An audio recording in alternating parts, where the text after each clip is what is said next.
And now to new developments in two big criminal cases involving several Atlanta police officers.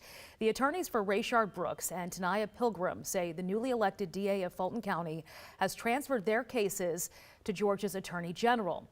Brooks, a father of four, was fatally shot in the back by former officer Garrett Rolfe at the Wendy's in southeast Atlanta back in June, the parking lot there.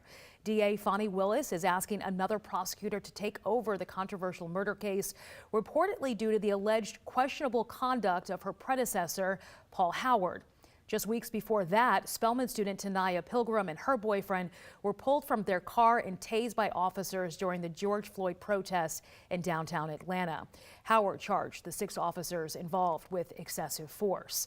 In a statement, the attorneys for Brooks' family and Pilgrim said, quote, "We are hopeful that Attorney General Carr will quickly reassign the cases to another DA who will then use the full resources of their office to prosecute these officers." They also claimed they were not notified of the cases being handed over to Carr and only found out through the media. We reached out to DA Willis and Attorney General Carr's office for comment, but we have not heard back yet.